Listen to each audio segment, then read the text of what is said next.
nous enfermer dans leurs idées, leurs idéaux un peu machos, nous asservir pour assouvir comme des salauds leur libido. Mais qu'est-ce qu'il a, mon corps de femme, pour qu'on lui foute jamais la paix? Est-ce que ce serait vraiment un drame si on le montrait comme il est, le corps des femmes? Donnez-moi tout l'amour, même celui qui est s'éteint.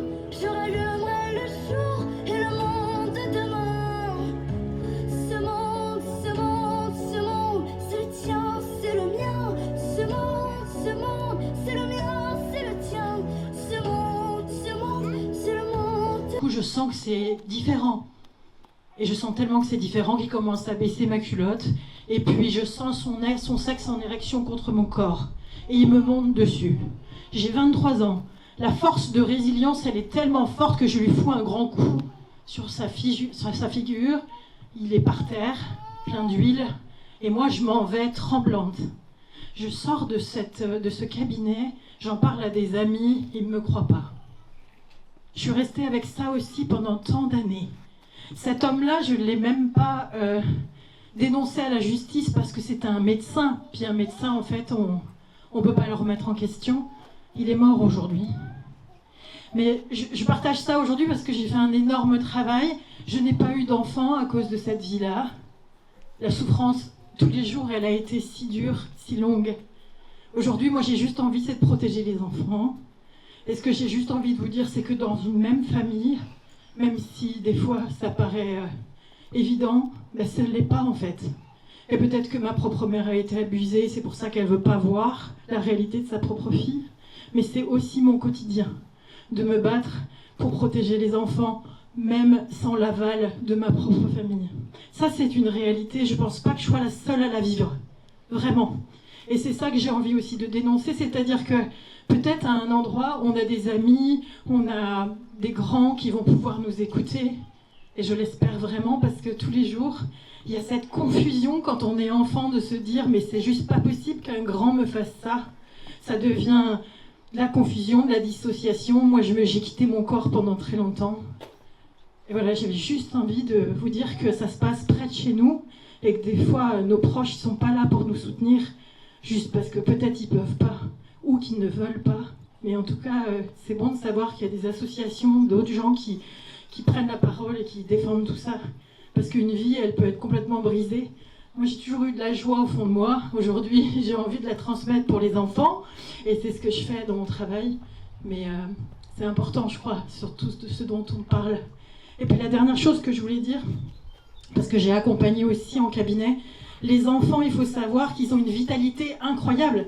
Je veux dire, à 3, 4, 5 ans, un enfant, il sent l'énergie sexuelle dans son corps. Ce que je veux dire par là, c'est que le tabou autour de la sexualité, il doit aussi s'arrêter. Parce que les enfants, ils sont pleins de vitalité. Et que oui, c'est vrai qu'une enfant, assez tôt, elle va découvrir son corps, elle va sentir que ça lui fait plaisir. C'est normal, quoi, c'est la vie. Donc même au niveau de l'éducation, arrêtons de diaboliser la sexualité, quoi. Je veux dire, il faut aussi redire que oui, le corps d'une enfant, le corps d'un ado, il a du plaisir, il a envie d'avoir du plaisir, mais là aussi, au niveau de l'éducation, il y a besoin de changer tout ça pour qu'on réapprenne le vivant en nous et qu'un enfant, il est plein de désirs tout simplement. Et si on rend la sexualité tabou, on referme encore aussi une partie de ce vivant dans le corps. Et ça fait partie aussi de la santé, l'éducation, la politique, tout ça c'est des sujets mêlés, je crois. Et il y a tout ça à prendre en compte finalement. Donc voilà, en tout cas je suis contente d'être là ce soir. Merci. Dans 2 ans, elle va vouloir aller en boîte de nuit, sortir le soir.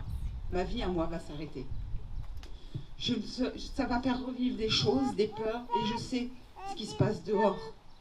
Et que personne bouge. Là-haut, personne bouge, personne nous écoute. Il faut que ça cesse. J'ai, le jour de mon procès, 4 ans après mon viol, pas pu prendre la parole. Ils ont mis mon agresseur à mes côtés, juste sur le siège à côté de moi.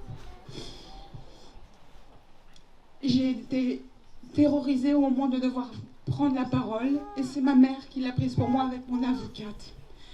Je vous écoute depuis tout à l'heure, je remercie les victimes qui ont pris la parole. J'ai pas osé, et grâce à vous ce soir, j'ose. Et je crois que c'est ma vengeance. Parce qu'à l'époque, j'ai pas pu. Ce soir, je peux. Merci à vous tous.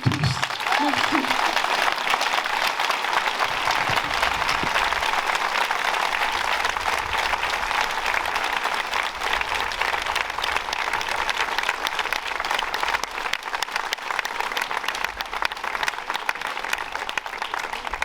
Maintenant, on a porté plainte fin 2021 et on est toujours en attente. Elles ont été violentées, abusées sexuellement par leur grand-père paternel pendant les gardes de leur papa, puisqu'ils travaillaient, ils s'en occupaient. J'ai toujours appris à mes filles que leur corps c'était leur corps, qu'elles n'avaient pas le droit de toucher. J'apprends à mon fils qu'un adulte n'a pas de secret à lui dire. C'est pas vrai. Et à l'heure actuelle, nous sommes toujours en attente. On ne sait pas si c'est classé sans suite, on ne sait rien. Je vois le nom de mon fils. Et ça, je ne connaissais pas.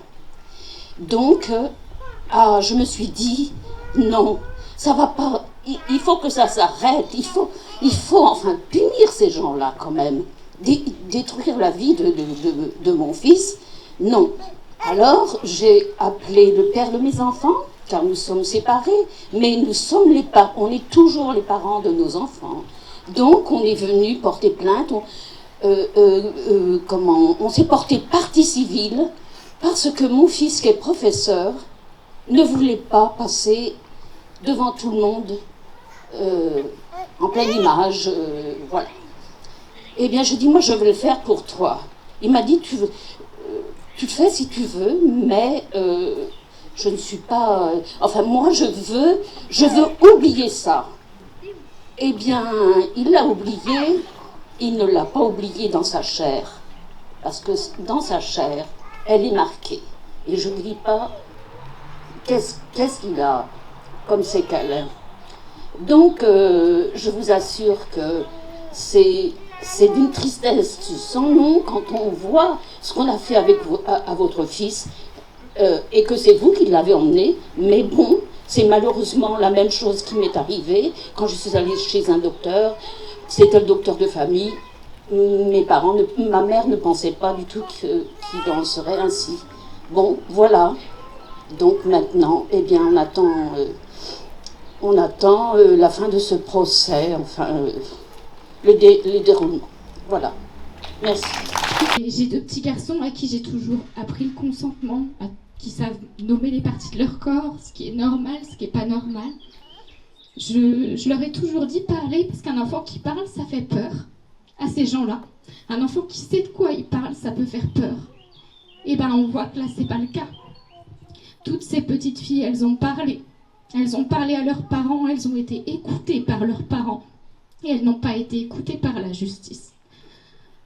Il n'y aurait dû avoir qu'une seule plainte. S'il devait y en avoir eu une, c'est la première et la seule. Mes enfants savent, mon petit garçon de 8 ans a écouté les informations avec moi. Parce que j'estime que c'est pas en lui cachant ce qui se passe qu'il apprend. Et on en discute. Et il était énervé. Il était fâché et il m'a dit « Mais maman, elle a parlé. Elle a parlé, elle a dit, et pourtant elle n'est plus là. » Donc continuez à enseigner ce genre de choses à vos enfants. Continuez à faire en sorte que les petits garçons et les petites filles sachent dire ce que c'est qu'un pénis ou une vulve, ce que ça leur appartient. Que même nous, en tant que parents, on n'y touche pas si on n'a pas besoin de le faire. Qu'ils ont le droit de demander à ce que leurs parents restent, peu importe le moment, consultation médicale, orthophoniste, psychomotricienne, peu importe ce qui se passe. Laissez-les continuer à vous parler et battez-vous pour qu'ils soient crus par tout le monde. Je suis maman de 2 petits garçons qui ne deviendront pas ce genre d'hommes, parce que je fais en sorte que ça ne soit pas le cas. Et je vous demande à tous de continuer et d'aussi, ma plus grande peur en tant que maman, c'est que on a mis plus des siècles à écouter les petites filles. Quand est-ce qu'on va écouter les petits garçons après ça ?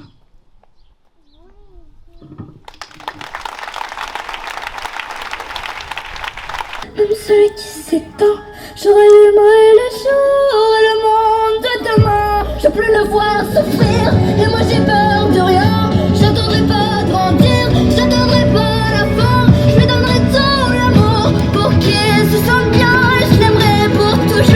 Ce monde